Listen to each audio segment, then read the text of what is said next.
네, 오늘 준비된 말씀은요. 우리가 계속해서 이제 요한복음 말씀 보고 있고요. 그리고 이제 오늘 말씀은 요한복음 5장 1절부터 18절 말씀이고요. 제목은 무엇이 중한디라는 제목을 가지고 함께 나누도록 하겠습니다.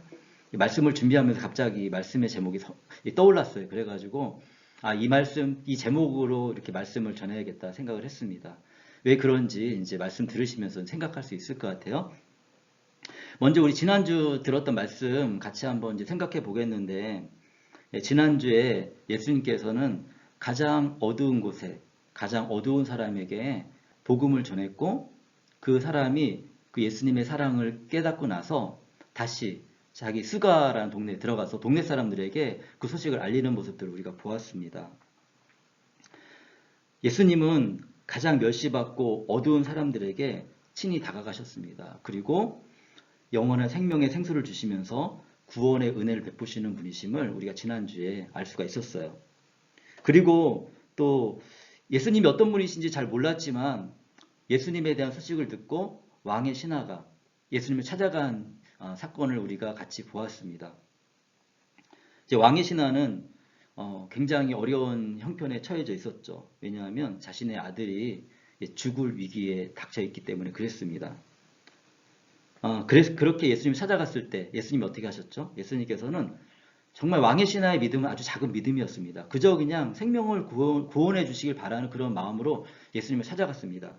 그랬을 때 그런 작은 믿음이라 할지라도 예수님을 신뢰하고 믿을 때 예수님께서는 치유의 은혜, 구원의 은혜를 그 가족에게 베푸시는 것을 볼 수가 있습니다. 아들이 살아나게 되었고요. 그 소식을 들은 왕의 신하와 가족들은 예수님을 믿게 되었습니다. 사도 요한은 이러한 일들을 언급한 이후에 예수님께서 두 번째 예루살렘에 올라가시는 일에 대해서 그 예루살렘에 올라가셔가지고 있었던 일에 대해서 설명해 주고 있습니다. 이제 시간이 흘러가지고 이제 유대인의 절기가 다시 되었어요. 어떤 절기인지 우리가 이제 정확하게 알 수 없지만 이제 신학자들은 이 절기를 이렇게 오순절로 보는 신학자도 있습니다. 그래서 오순절쯤에 예수님께서 예루살렘에 올라가셨습니다. 이제 무슨 일이 있었는지 다시 한번 우리 같이 이제 말씀을 보면서 살펴보도록 하겠습니다. 말씀 보겠습니다. 요한복음 5장 1절입니다. 그 뒤에 유대 사람의 명절이 되어서 예수께서 예루살렘에 올라가셨습니다. 2절인데요. 예루살렘에 있는 양의 문 곁에 히브리 말로 베드자다라는 못이 있었는데 거기에는 주랑이 5이 있었습니다.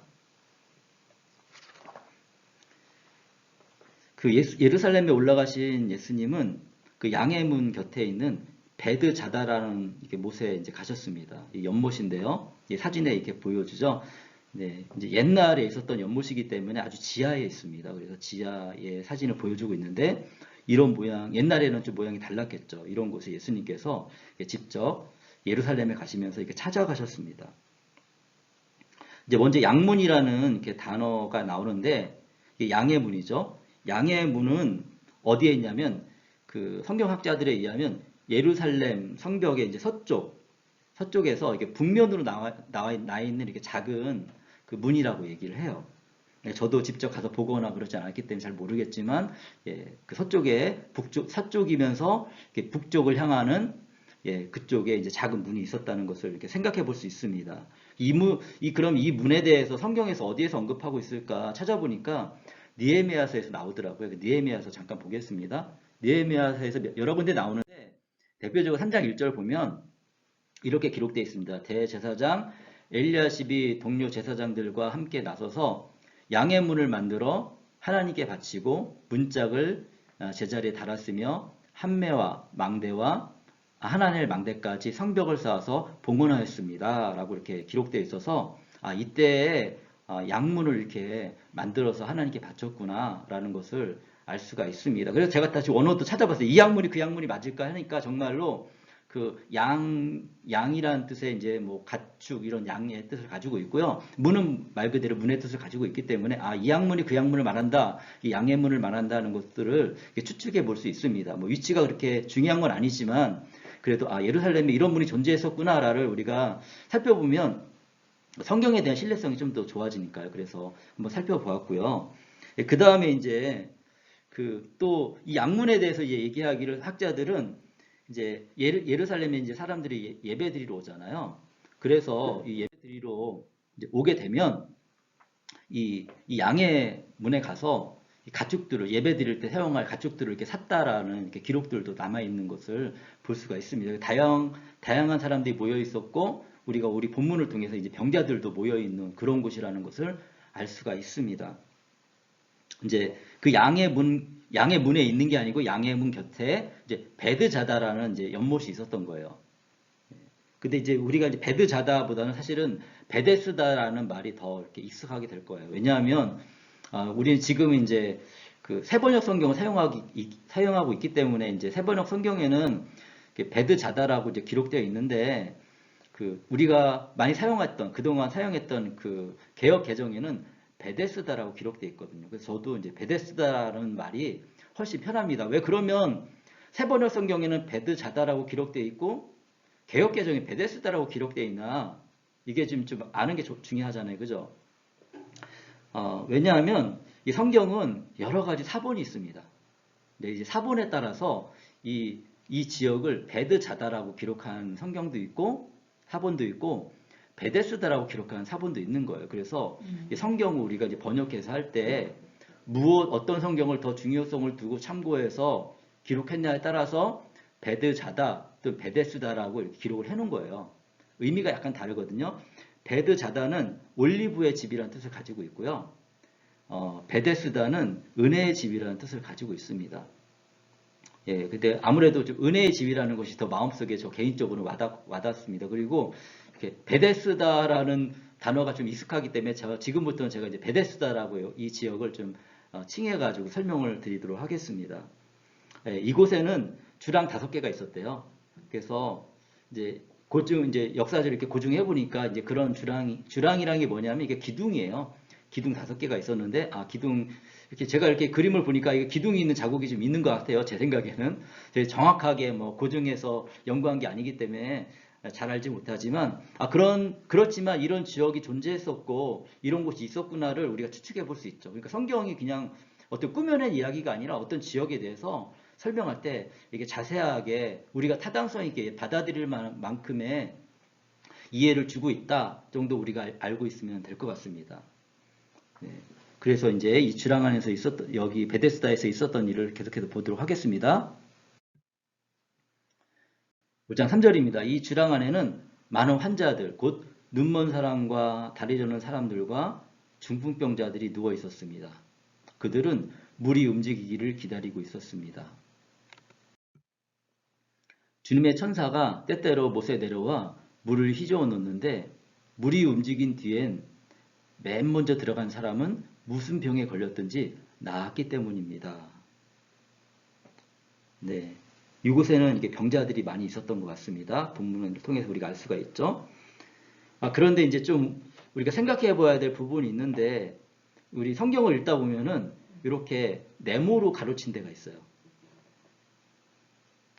이렇게 네모로 가르친 이유가 다 있습니다. 이런 것들을 잘 우리가 읽으면서 잘 모르거든요. 근데 이제 우리가 예수님에 대해서 좀 더 알고 성경에서 알려면 이 네모로 가르친 이유가 뭔지를 이렇게 우리가 좀 알아야 돼요. 그래서 설명해 드리는데 네모로 가르친 곳은 몇몇 사본에는 발견이 되는데 이렇게 몇몇 사본에는 발견되지 않는 거예요. 그러니까 뭐냐면 이것이 원저자인 사도 요한이 기록했다라고 얘기하기에는 조금 의문이 들고 의심이 되는 부분을 이렇게 네모로 표시해 놓은 거거든요. 하지만 우리가 어떤 것을 이해할 때 좀 도움이 되는 내용들은 이렇게 네모로 표시해서 우리가 읽는 개역 개정이나 이렇게 세번역 성경에는 기록해 놓고 있습니다. 그래서 이 네모로 친 내용은 뭐냐면 이렇게 이해하시면 돼요. 후대에 이게 성경을 읽다 보니까 이해 못하는 사람들이 있잖아요. 왜 사람들이 여기 모여 있을까? 궁금한 사람들이 있을 거 아니에요. 베데스다에 모여 있을까? 그 사람들에게 이해를 돕기 위해서 이제 이것을 이렇게 이 사본을 이렇게 기록하던 그런 분들이 여기에 첨가해가지고 기록해놨구나라고 생각을 합니다. 그렇기 때문에 일반적으로 성경학자들은 이 네모친 내용은 성경으로 인정하지 않고 있습니다. 그러니까 누가 첨가해내는 내용, 설명해주는 내용이지 원저자인 사도 요한이 기록한 내용이라고 볼 수는 없다라고 생각을 하고 있는 거죠. 그 정도로 우리가 이해하고서 성경을 읽으면 조금 더 이렇게 성경을 이해하는 데 있어서 도움이 되지 않을까 생각이 듭니다. 예. 이제 이 베데스다, 우리 이 내용에 보면 이 베데스다라는 연못에 이렇게 가끔씩 이렇게 물이 움직이는 현상이 있었던 것 같아요. 그러면은 이제 이것에 대해서 사람들이 어떻게 이해를 했냐면, 본문의 말씀에 이제 가로친 내용에 대한 이해를 보면 천사가 이 물을 움직인다라는 이런 이제 사람들의 어떤, 쉽게 표현하면 지금으로 표현한 미신이죠. 이렇게 그런 신념, 사람들의 그 신념이 있었던 것 같습니다. 물이 움직이는데 어떻게 되는지 모르니까 이제 이것에 대해서 그렇게 이제 믿고 있었던 것 같아요.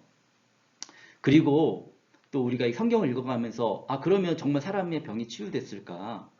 치유되지 않았으면 아마 기록하지도 않았고 그런 기대감도 없지 않았을까 생각이 들었거든요. 저 말씀 묵상하면서. 그러면서 그러면 이런 일을 통해서 어떻게 치유가 일어나지? 이런 질문을 저는 이제 개인적으로 해봤습니다. 해봤더니 이제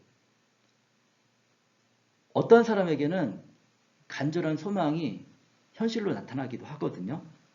그리고 그 하나님에 대해서 우리가 이해할 때 우리가 알아야 될 건 뭐냐면, 하나님은 기본적으로 우리를 불쌍히 여기신다는 거예요.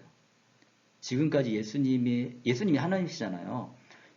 하나님의 아들이신 예수님이 이 땅에 오셔가지고 행하시는 것들을 통해서 우리가 하나님에 대해서 이해할 수가 있어요. 예수님에 대해서 이해하는 건데 어떻게 하셨죠? 대표적으로 사마리아 땅에 가셔가지고 사마리아 여인, 율법으로는 용서받을 수 없는 사람인데 예수님께서 용서하셨잖아요. 마찬가지로 인간의 입장에서, 그리고 어쩌면은 하나님이, 이 사람들이 하나님을 떠났을까요? 그건 아니에요. 하나님에 대한 신앙을 안 가지고 있던 게 아니에요. 하나님의 신앙을 가지고 있는 예루살렘에 모여있던 사람들이니까 그 병자들이 이제 해볼 건 다 해보고 방법이 없을 때 이곳에 모여드는 것입니다. 그리고 예전에 살펴본 어떤 자료를 통해서 보면 이곳에는 또 이렇게 좀 간간히 사람들 돕고 섬기고 이렇게 간호해주는 사람들도 있었다라는 기록들도 제가 본 적이 있어요. 근데 명확하게 정확하게 찾아봐서 이렇게 한 것이 아니기 때문에 제가 들었고 이렇게 찾아본 자료니까 그냥 그 정도만 설명을 하는데, 어쨌든 그래서 사람들이 몰려 있는 거죠. 병자들이 모이면 아무래도 이 사람들 돕는 사람들도 모여 있을 것이고, 그러다 보니까 더 많은 병자들이 모이고. 근데 이 물이 막 이렇게 솟구쳐 오를 때 어떤 사람이 아마 물로 들어간 것 같아요. 물이 흔들리고 막 그랬을 때 들어갔더니 물 때문에 치료받은 건 아닐 수도 있겠죠. 하지만 이 사람의 간절한 치유받고자 하는 그 소망이 있었을 거 아니에요. 그 소망 가운데 하나님은 치유하시기도 하시는 분이구나 라는 생각을 하게 되었습니다. 근데 모든 사람이 치유받은 것 같지는 않아요. 그렇지만 이런 사건들이 간간히 일어나는 이런 하나님의 은혜로 치유되는 이러한 놀라운 일들로 통해서 사람들은 자기 나름대로의 어떤 그 신화를 만들어냈겠죠. 그 신화가 뭐냐면, 천사가 가끔 이곳에 내려와서 물을 흔들 때 제일 첫 번째 들어가는 사람은 병을 치유받는다. 이런 생각을 하게 됐던 것 같습니다. 그래서 이러한 이야기들이 이제 전달되어졌었고, 그렇기 때문에 이것은 명확하게 하나님께서 행하신 일이다. 이렇게 우리 심증을 가지만 어떤 물증이나 예수님의 선포 이런 것들이 없었고 하나님의 명령도 없었기 때문에 이제 이런 치유가 있었구나를 설명하는 내용이 이게 애목안에 있기 때문에 정확하게 그것이다, 이게 성경이 말하는 증거라고 얘기할 수는 없어요. 그러니까 신학자들도 받아들이지 않고 누군가가 이러한 내용들을 이해를 위해서 첨부했구나라고 이렇게 이제 그 정도 이해하고 있습니다. 근데 중요한 것은 이제 그게 아닙니다. 근데 그런 미신을 가지고 있다 할지라도 이제 그 다음에 예수님께서 행하신 일이 정말 중요한 일입니다. 자, 그곳에 어떤 일이 있었는지 보겠습니다. 5장 5절입니다. 거기에는 38패가 된 병자 한 사람이 있었습니다. 많은 병자들이 있었는데 그 중에서 38년이나 병에 걸린 사람이, 누워있는 사람이 있었어요. 자, 생각을 해보십시오. 우리가 이제 코로나 기간을 지금 보내고 있는데, 코로나 기간에 지금 3년 정도 됐죠. 이제 3년 됐죠. 그죠? 얼마나 우리가 수풀인도 많이 당하고 또 힘들고 어렵습니까? 거기에다 지금은 또 이렇게 우크라이나에 전쟁도 일어났고 또 최근에 한국에 이제 산불도 막 일어나니까 고통받는 사람들이 참 많이 있습니다. 짧은 고통도 정말 큰 고통인데 생각해 보시죠. 개인적으로 38년 동안 병이 들어서 치유가 안 된다고 생각해 보십시오. 이 사람의 인생이 얼마나 힘들고 어려웠을까. 아마 해볼 건 다 해봤을 것 같아요. 이제는 소망이 없습니다. 마지막 희망은 그물에 들어가는 거예요. 그물에 들어가면 이제 치유되지 않을까? 이런 마지막 소망을 가지고 지금 그 베데스다 못에 옆에 누워가지고 있는데 이 뒤에 내용을 보면 알겠지만 들어갈 수 없을 정도로 누워있으니까 어떻게 들어갈 수 있겠어요. 그냥 소망만 가지고 처량하게 그 물만 바라보는 그런 사람이었습니다. 근데 예수님께서 그 사람에게 다가가신 거예요. 사마리아 여인에게 다가가신 것처럼 그 소망이 없고 아무 희망이 없는 사람에게 예수님이 다가가신 것입니다. 이게 너무나 감사하죠.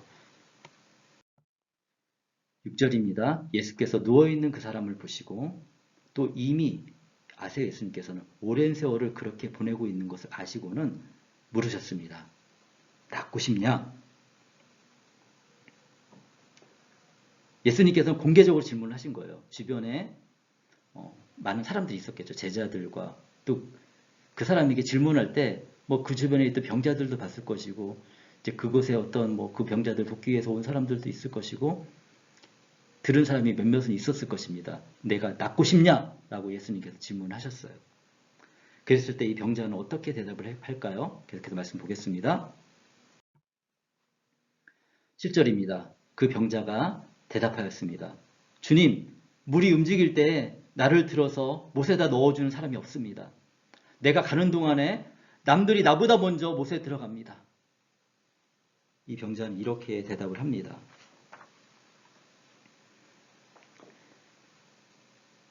병자는 물론 자신의 병이 치유되기 원했어요. 근데 이 병자가 지금 집중하고 있는 건 뭐죠? 예수님이 내가 낫고 싶느냐? 낫고 싶냐? 라고 질문하면 어떻게 대답하는 게 좋죠? 예수님이 어떤 분인지 알았으면 네 주님 전 낫고 싶습니다. 이렇게 대답을 했을 거예요.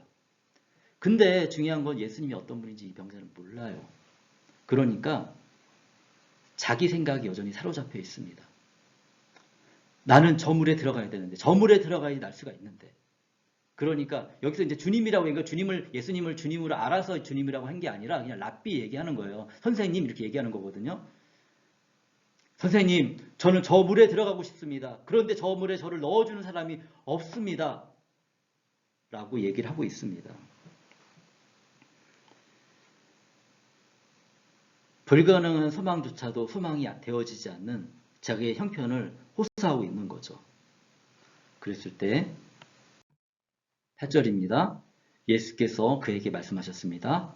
일어나서 내 자리를 걷어가지고 걸어가거라. 비록 불완전한 믿음을 갖는다 할지라도 순종하고자 하는 의지만 있으면 하나님께서는 놀라운 일을 행하십니다. 예수님께서 말씀하시죠. 일어나서 내 자리를 걷어가지고 걸어가거라.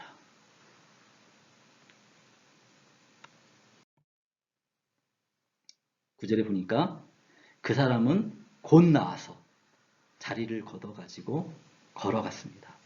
그날은 안식일이었습니다.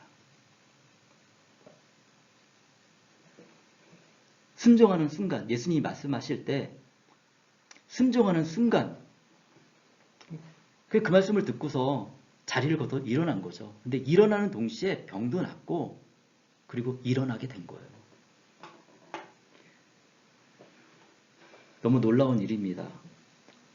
이런 일이 우리 주위에서 계속 일어난다면 얼마나 좋겠어요. 그렇지만 예수님은 모든 사람에게 그렇게 하시지는 않으세요. 그렇다고 이렇게 하시는 분이신데 우리가 가만히 있을 수 있겠습니까? 어렵고 위기가 있을 때는 예수님께 간구하는 거예요. 간절한 소망 가운데 예수님께서 응답하시고 주님의 뜻이라면 그 일을 행하시기 때문에 그렇습니다. 그래서 그렇기 때문에 우크라이나의 어려움을 위해서도 우리가 지금 기도해야 되고요. 이 코로나의 어려움을 위해서도 우리가 기도해야 되고요. 또 나라와 민족을 위해서도 이제 대통령 곧 뽑을 텐데 우리가 기도해야 되고, 또 산불이 나서 이렇게 많이 고통을 받고 있는데 이런 문제들이 계속 발생하지 않도록 주님 도와주십시오. 기도해야 됩니다. 기도할 때 하나님께서 때로는 우리의 기대와 우리의 생각과는 다르지만 하나님의 방법으로 이 일을 해결해 나가시는 것을 우리가 알 수가 있습니다. 또 우리가 그렇게 경험해 봤잖아요. 경험해 봤기 때문에 또 그렇게 기도하고 있는 것입니다. 하나님을 기대하면서 우리가 살아가야 됩니다. 5장 10절입니다. 그래서 유대 사람들은 병이 나은 사람에게 말하였다. 오늘은 안식일이니 자리를 들고 가는 것은 옳지 않소. 또 이제 비슷한 어떤 내용이 나오는데 아까 그 38년 병든 사람은 뭐에 집중했죠? 물에 들어가는 것에 집중했잖아요. 그죠? 지금 이 사람 병이 났는데 유대인들은 무엇을 집중하고 있습니까? 유대인들은 안식일 예법에 집중하고 있어요. 근데 중요한 거는 뭐냐면 이렇게 무엇이 중요한 거냐 이때 떠올랐는데 무엇이 중요한디? 라는 질문이 떠올랐어요. 안식일이 중요하죠. 물론 중요한데 이 사람의 병이 난 것과 안식일 어떤 게 더 중요할까요? 잃어버린 한 영혼이 자유를 얻은 것과 생명을 얻고서 이제 소망으로 나아가는 것과 이 소망을 얻으러 나아가는 행동이 이 안식일 율법이 그리고 그 하나님이 만든 그 율법에서는 이 율법 가운데 이 영혼을 구원하는 거에 대해서 하지 말라라는 율법이 없어요. 그냥 유대인들이 안식일을 어떻게 하면 더 잘 지킬 수 있을까? 이런 고민에서 나온 율법 중에 하나가 일하지 말라는 거였거든요. 물론 하나님 일하지 말라고 했죠. 근데 하나님이 일하지 말라는 것은 어떤 정말 노동이나 이런 평소에 하던 일을 하지 말라는 거지. 싫어하는 얘기지. 영혼을 구원하고 이런 일을 하지 말라는 것은 아니었거든요. 근데 이들의 율법에는 물건을 가지고 움직이는 것도 일이라고 여겼고 그것은 율법을 범하는 것이라고 인간 스스로 정해놓은 그런 규율 같은 거였습니다. 율법이라고 표현할 수도 없고 그냥 규율인 거예요. 규율. 예수님에게 중요한 것은 무엇이었을까요? 예수님에게 중요한 것은 하나님에게도 중요한 것입니다. 어둠에 갇혀있는 사람들이 빛 가운데 나오는 것이 예수님이 중요하게 여기시는 거예요. 그렇지만 유대 사람들은 자신들이 스스로 만든 규율에 얽매여서 하나님의 찬뜻과 멀어져 있는 것을 우리가 볼 수가 있습니다. 그런데 이러한 것들은 오늘날 우리 기독교인들이 그렇게 살고 있지는 않은지 다시 한번 생각해 보게 하는 말씀이에요. 예수님은 유대 사회를 잘 알고 계셨죠. 어릴 때부터 유대 사회 속에서 자라고 계셨으니까 안식일에 대한 중요성, 안식일 율법, 규율 몰랐을까요? 예수님 알고 계셨습니다. 그런데 안식일에 이 기적을 행하심을 통해 가지고 유대 사람들에게 그리고 우리들에게 하나님이 진정으로 원하는 것이 무엇인지 우리에게 말씀해 주고 계십니다. 제가 꾸며서 얘기하는 게 아니잖아요. 그죠? 성경에서 예수님께서 안식일에 이런 기적을 행하셨고 그리고 자리를 들고 걸어가라고 주님께서 말씀하셨어요. 예수님이 행하시는 일에 대해서는 다 목적이 있어요. 그냥 막 행하시지 않습니다. 왜냐하면 그분 하나님이시고 정말 지혜로우신 분이기 때문에 우리의 모습 가운데 우리가 어떻게 해야 될지 무엇을 더 중요하게 여겨야 될지 그리고 주님의 뜻이 무엇인지 우리에게 분명하게 알려주고 계십니다. 예수님은 결코 안식일을 무시한 것이 아닙니다. 그냥 사람들이 정한 생활법을 무시하셨을 뻔이에요. 무시하셨던 것입니다. 그리고 조금 전에 얘기했지만 안식일 율법에 안식일에 선을 베풀면 안 된다는 규정은 없습니다. 안식일에 선을 베풀어도 됩니다.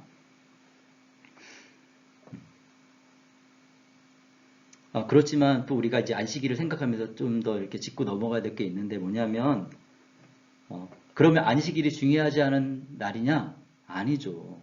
안식일은 정말 중요한 날이고 성경에서도 중요한 날로 우리에게 이야기해주고 있습니다. 그래서 안식일은 우리가 6일 동안 열심히 하나님이 일하게 만드셨고요.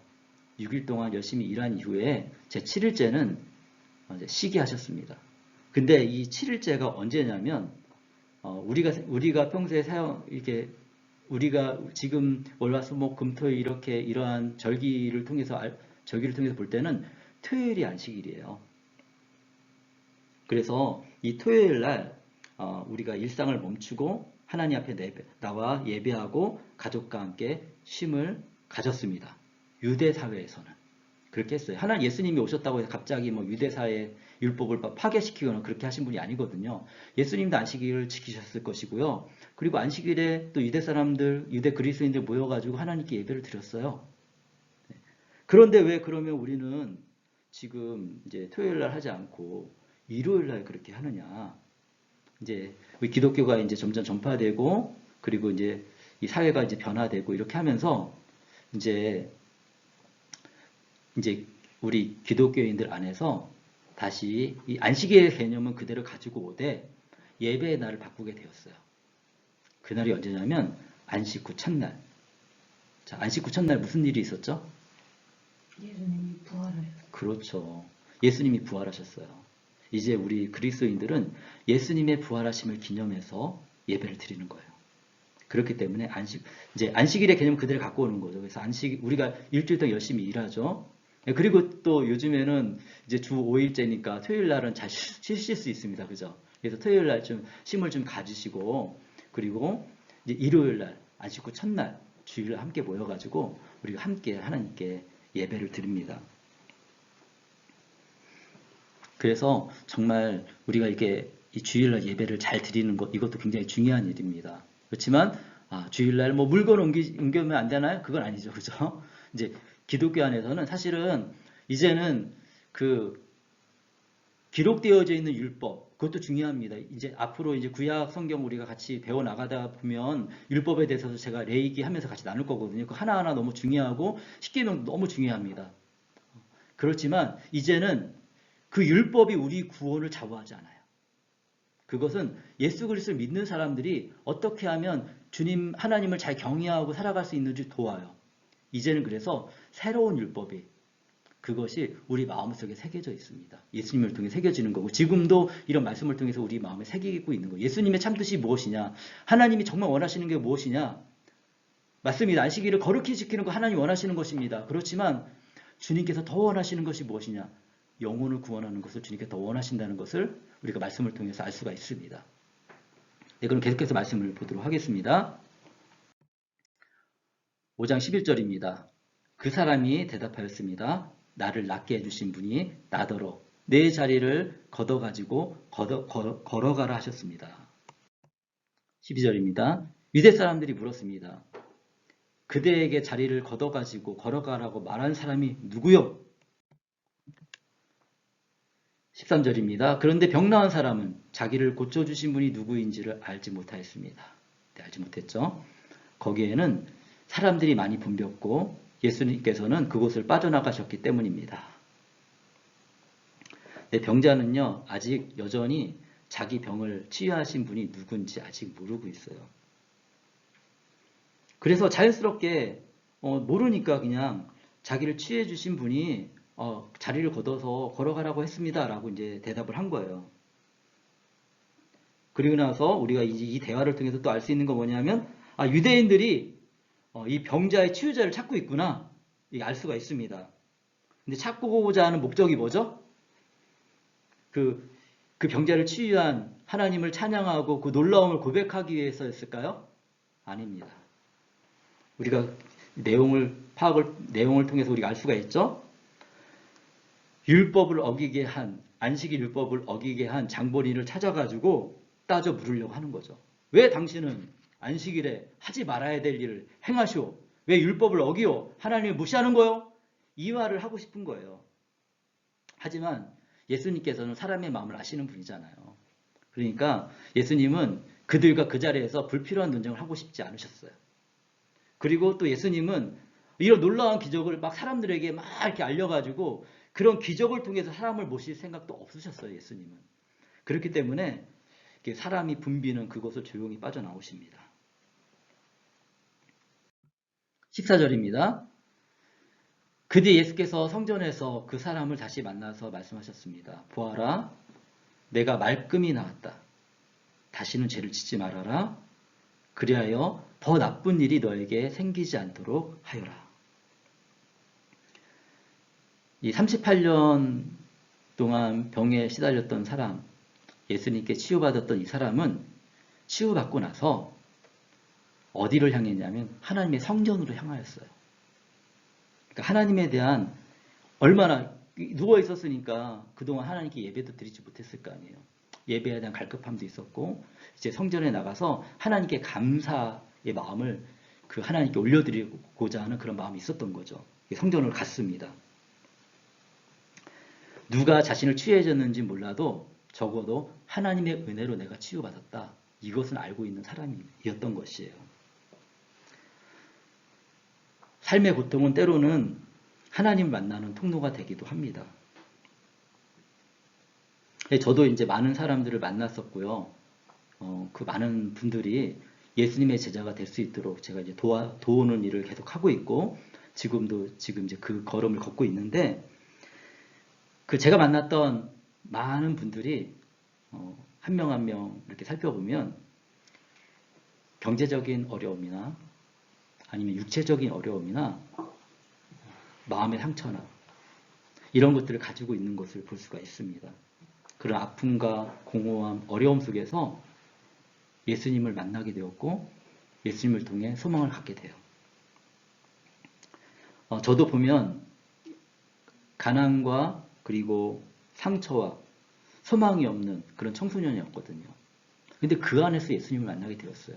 이런 고통이 때로는 예수님을 만나게 되는 통로가 되는구나 이렇게 알 수가 있고요. 이 38년 동안 고통 속에 있었던 사람도 그 고통 속에서 정말 힘들고 어려웠을 텐데 그 고통이 도리어 예수님을 만나게 하는 통로가 되게 한다는 것을 이 말씀을 통해서 우리가 알 수가 있습니다. 이제 하나님께 감사와 예배를 드리러 간 이 치유된 이 38년 된 병자, 그 병자를 예수님께서 다시 만나 주십니다. 그리고 나서 말씀하세요. 보아라, 내가 말끔히 나았다. 완전히 나았다는 것이죠. 그러면서 또 한마디 덧붙이시는 것은 뭐냐면 다시는 죄를 짓지 말아라. 그리하여 더 나쁜 일이 너에게 생기지 않도록 하여라. 이렇게 말씀하고 있습니다. 이 말씀을 통해 우리가 알 수 있는 것은 뭐냐면 모든 사람이 죄 때문에 병이 드는 건 아니지만 이 병자는 죄로 인해서 병이 든 것을 알 수가 있습니다. 왜냐하면 죄를 짓지 말아라. 예수님께서 이 병자에게 직접 말씀하셨기 때문에 그렇습니다. 예수님은 우리가 여러 가지 죄로 인해서 병들어서 멸망의 길로, 죽음의 길로 그렇게 끝나버리는 걸 원하지 않습니다. 예수님은 우리가 치유되기 원하시고요. 그리고 치유된 이후에는 다시 그 죄로 돌아가기를 원하지 않으세요. 예수님의 제자 베드로도 이 사실에 대해서 아주 명확하게 얘기해주고 있습니다. 베드로전서 잠깐 볼 텐데요. 베드로 후서 2장 20절부터 보겠는데 이렇게 말하고 있습니다. 사람들이 우리의 주님이시며 구주이신 예수 그리스도를 알므로 세상의 더러운 것들에서 벗어났다가 다시 거기에 말려들어 정복을 당하면 그런 사람들의 형편은 마지막에 더 나빠질 것입니다. 그들이 의의 길을 알고서도 자기들이 받은 거룩한 계명을 저버린다면 차라리 그 길을 알지 못했던 편이 더 좋았을 것입니다. 다음과 같은 속담이 그들에게 사실로 들어맞았습니다. 개는 자기가 토한 것을 도로 먹는다. 그리고 돼지는 몸을 씻고 나서 다시 진창에 뒹군다. 잠언 말씀도 같이 보겠는데요.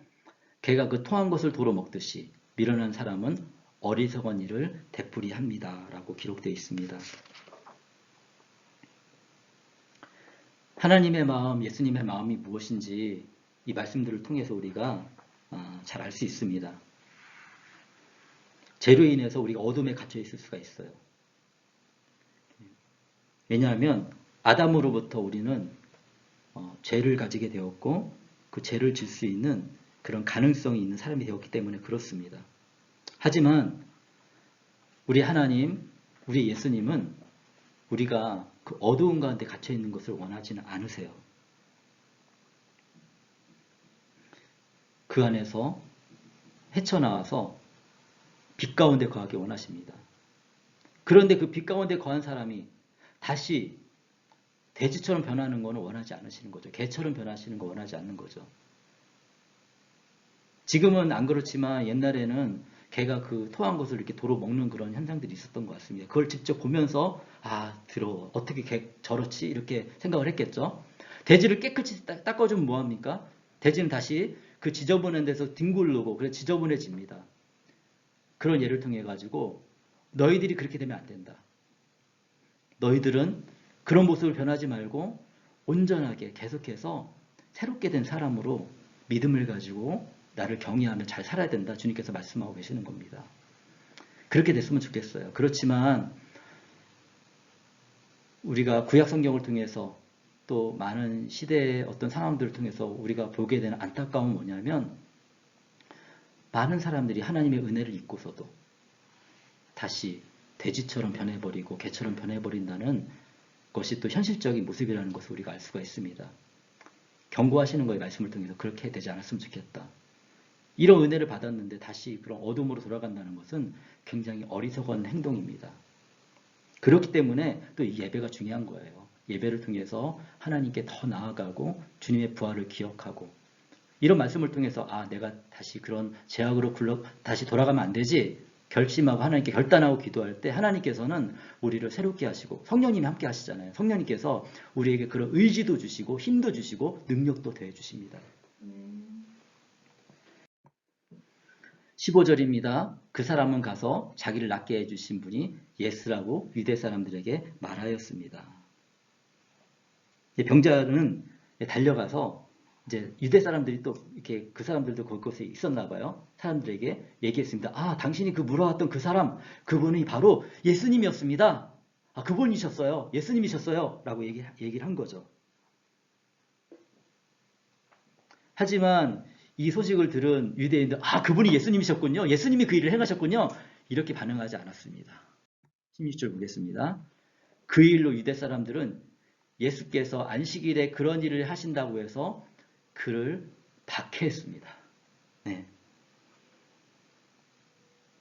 참으로 아이러니한 일입니다. 여기서 우리는 종교적인 열심의 어두운 면을 볼 수가 있어요. 우리가 계속해서 보겠지만 예수님이 기적을 행하시고 바른 말씀으로 잘 가르치시고 그랬을 때 그 유대인들이 정말 그 앞에 회개하고 돌아왔느냐? 아니죠. 연약하고 그리고 어려움에 처한 사람들은 그 말씀을 듣고 주님께 돌아왔어요. 그렇지만 권세가 있고 힘이 있고 능력이 있는 사람들, 부유한 사람들은 아주 소수만 예수님께 돌아왔을 뿐 대부분은 예수님을 핍박하는 자리에 섰습니다. 왜 그랬을까요? 자신의 이권과 자신의 모든 것들을 예수님 뺏어가 버릴까봐 그랬던 것 같습니다. 그리고 자신의 가지고 있는 종교적인 개념과 예수님이 행동하시는 것이 달랐기 때문에 그랬던 것 같습니다. 사실은 틀린 건 누가 틀렸죠? 그 사람들이 틀렸죠. 예수님이 맞은 거였죠. 그렇지만 잘못된 암과 잘못된 열심은 이렇게 참된 진리를 핍박하고 그리고 어렵게 만들기도 합니다. 이런 일들이 많았어요. 기독교 안에서요. 우리는 진짜 회개하면서 그렇게 돌아가지 말아야 되는데 공부를 해보면 알거든요. 십자가 전쟁이 시작은 열정을 가지고 시작했지만 얼마나 많은 파괴와 그리고 많은 살인과 예수님의 이름으로 그런 악한 일을 행했는지 말도 못하는 일들이 있습니다. 또 어떤 기독교 역사 속에 보면 많은 기독교 이단 목회자들이 있었는데 이단이니까 목회자라고 말하기도 좀 어렵지만 그런 분들이 여러 가지 혼합된 자기의 신념을 가지고 많은 사람들의 마음에 심어놓고 그걸 통해서 많은 악을 행한 것들을 우리가 알 수가 있습니다. 그리고 기독교라는 이름으로 정말 많은 살인도 있었고요. 기독교는 마녀사냥 뭐 이런 것들도 전부 다 기독교라는 이름으로 행한 거잖아요. 지혜가 없고 지식이 없고 문화가 발달하지 않았기 때문에 인격적인 그런 말살 정책들도 기독교의 이름으로 많이 행했고 그렇게 악하게 행했습니다. 우리가 그런 곳으로 돌아가지 말아야 되고 그런 것을 배우면 안 되겠죠. 우리는 성경을 통해서 예수님의 마음이 무엇인지 우리는 참되게 배우고 알아야 됩니다. 우리가 그렇게 악하게 행할 수밖에 없었던 것은 우리 안에는 죄의 경향성을 가지고 있습니다. 이게 좀 어려운 말이지만 나중에 이제 설명해 드리도록 하고요. 예, 자꾸만 죄의 방향으로 나아가고 있다는 것입니다. 그러면 이것을 딱 막아서 끊을 수 있는 방법은 무엇일까요?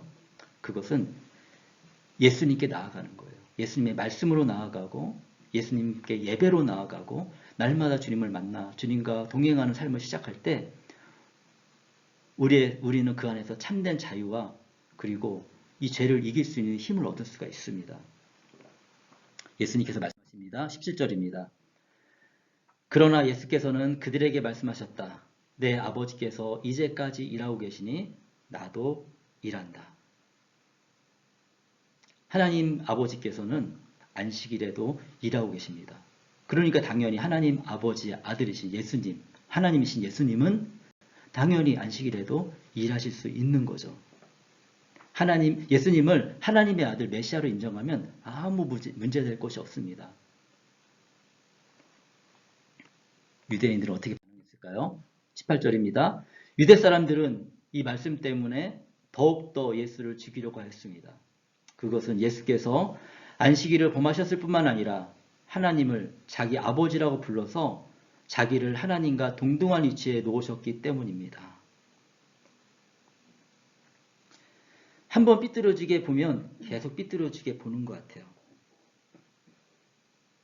안타깝게도 유대인들은 예수님께서 안식일의 규율을 지키지 않는 것을 좋게 보지 않았고 그리고 거기에 더불어서 하나님을 아버지라고 부르는 그런 망령된 말을 하는 것을 더 이상 참을 수가 없었습니다. 그래서 예수님을 죽이려고 마음을 먹었습니다. 우리는 오늘 38년 동안 그 병의 고통과 어둠 속에 갇혀있던 한 사람이 예수님을 만나서 병이 치유되고 새로운 삶을 시작하는 것을 보았습니다. 그리고 이 사람의 문제는, 이 병의 문제는 죄였습니다. 우리가 혹시 지금 죄로 인하여 이 병자와 같은 어려움 속에 있다면 주님 앞에 죄를 고백하고 죄를 돌이켜 회복의 길로 나아가야 될 것들을 우리는 이 말씀을 통해서 생각해 볼 수 있습니다. 주님의 놀라운 치유의 은혜를 눈으로 보고 경험했음에도 불구하고 유대인들은 율법에 얽매여서 자신들의 생각, 개념에 얽매여서 예수님을 죽이려고 합니다. 혹시 나는 이렇게 율법을 빙자한 악한 종교인은 아닐까요? 주님의 마음을 알고 그 뜻에 합당한 삶을 살아가는 주님의 제자가 되어야 될 것을 주님께서는 우리에게 말씀하고 계십니다. 이 시간에 오늘 주님께서 우리 각자에게 말씀하신 것을 기억하면서 그 순종의 마음을 결단하며 조용히 묵상으로 하나님께 기도하도록 하겠습니다. 네, 기도하시겠습니다.